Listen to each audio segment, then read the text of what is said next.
आपण पाहत आहात मराठवाडा एक्सप्रेस न्यूज, हाक तुमची साथ आमची.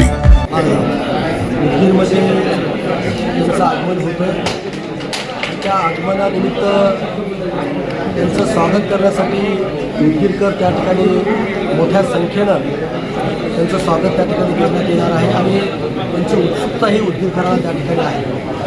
आणि म्हणून 4 सप्टेंबरला आल्यानंतर ते पहिल्यांदा जगाला शांतीचे संदेश देणारे तथागत गौतम बुद्ध यांच्या बुद्ध विहाराचा लोकार्पण सोहळा त्यांच्या शुभ हस्ते त्या ठिकाणी होणार आहे. आणि त्या कार्यक्रमाला राज्याचे मुख्यमंत्री एकनाथराव शिंदेसाहेब, राज्यपाल महोदय, दुसरे कर्तबगार उपमुख्यमंत्री देवेंद्र फडणवीस साहेब आणि आमचे नेते आदरणीय अजितदादा पवार साहेब, जिल्ह्याचे पालकमंत्री आदिती तटकरे मॅडम, मंगलप्रभात लोढाजी आणि जिल्ह्यातील खासदार, सर्व आमदार त्या ठिकाणी त्या कार्यक्रमाला उपस्थित राहणार आहे. आणि तो कार्यक्रम झाल्यानंतर कारण तिथं बुद्धविहारामध्ये बुद्धवंदना होईल. आपला देश शांततेत राहायला पाहिजे त्याकरता प्रार्थना त्या ठिकाणी होईल. आणि राष्ट्रपती महोदयांच्या शुभ हस्ते भिक्खूंना चिवरदानाचा कार्यक्रम त्या ठिकाणी होईल. आणि तो कार्यक्रम झाल्यानंतर ते उदयगिरी महाविद्यालयाच्या मैदानावरती भव्य दिव्य असा महिलांचा मोठा कार्यक्रम त्या ठिकाणी आयोजित केलेला आहे. आणि त्या कार्यक्रमामध्ये अनेक बेनिफिशरीजला त्या ठिकाणी लाभ देण्याचं काम महाराष्ट्र शासनाच्या वतीनं त्या ठिकाणी राष्ट्रपती महोदयांच्या आणि मुख्यमंत्री, राज्यपाल, 2 उपमुख्यमंत्री या सर्वांच्या उपस्थितीमध्ये त्या ठिकाणी देण्यात येणार आहे. आणि म्हणून तो भव्य दिव्य त्या ठिकाणी कार्यक्रम होणार आहे. आणि म्हणून या कार्यक्रमाचा सर्वांनी या सुवर्ण कार्यक्रमाचा साक्षीदार होण्याकरता आपण सहभागी व्हावं असं आपल्या चॅनलच्या मार्फत मी मला सर्व जनतेला त्या ठिकाणी विनंती करतो.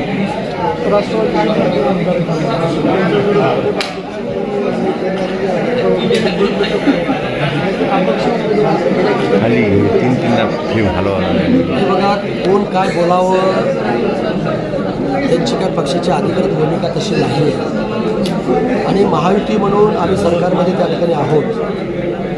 महायुती म्हणून महाराष्ट्रामध्ये एकनाथ शिंदेसाहेब, देवेंद्र फडणवीस साहेब आणि आमचे नेते, आमचे प्रेरणास्थान माननीय अजितदादा पवार साहेब एक संघपणे या महाराष्ट्रामध्ये तिन्ही नेते एक काम करणारे नेते म्हणून महाराष्ट्रामध्ये त्यांची ओळख त्या ठिकाणी निर्माण झालेली आहे. तुम्ही बघताय की अनेक लोकप्रिय योजना ही सर्वसामान्य माणसाच्या जीवनामध्ये त्यांना आर्थिक लाभ कशा पद्धतीने मिळाला पाहिजे, त्यांचं जीवनमान कसं उंचवले पाहिजे याकरता त्यांनी तिघंजण मिळून एक दिलानं या महाराष्ट्रामध्ये त्या ठिकाणी काम करतायत.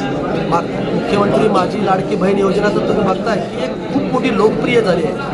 आणि म्हणून कुणीतरी या महायुतीमध्ये मिठाचा खडा टाकावा आणि त्या ठिकाणी आपला लाभ कसा करून घेता येईल हे बघण्याचं काम त्या ठिकाणी करतायत. म्हणून मी आपल्यामार्फत सर्व महाराष्ट्रातील सर्व पदाधिकाऱ्यांना विनंती करतो, कुठलंही बेताल वक्तव्य तुमच्या तोंडून जाऊ देऊ नका. हे तिन्ही नेते महाराष्ट्राला पुढे घेऊन जाण्यासाठी सक्षम नेते म्हणून त्या ठिकाणी आहे. परवाच देशाचे महान पंतप्रधान नरेंद्र मोदी साहेबांनी एक महाराष्ट्राला वाढवण बंदर त्या ठिकाणी भेट दिलेली आहे. त्या खात्याचा मी मंत्री आहे. जवळजवळ 76,000 कोटी रुपये आपल्याला महाराष्ट्राला त्या ठिकाणी दिलेले आहे. आणि म्हणून केंद्रातलं सरकार आणि राज्यातलं सरकार आणि खूप चांगल्या पद्धतीने त्या ठिकाणी काम करीत आहे. आणि म्हणून आपल्या महाराष्ट्राला पुढे घेऊन जायचे, महाराष्ट्राला एका मोठ्या विकासाच्या उंचीवर घेऊन जायचे म्हणून तिन्ही नेते त्या ठिकाणी काम करत आहेत. लोकसभेमध्ये महायुतीचा धर्म बाबासाहेब पाटलांनी पाळला नाही, त्यामुळे विधानसभेत त्यांना मत द्यायचं नाही असं ते स्पष्टपणे नाही. महायुतीचे सर्व नेते एकत्रितपणे त्या ठिकाणी काम करतील आणि जे कोणी महायुतीचे उमेदवार असतील त्याचे सर्व तिन्ही पक्षाचे पदाधिकारी जीवाचं रान करून त्या महायुतीच्या उमेदवाराला निवडून आणतील. थँक्यू. थँक्यू.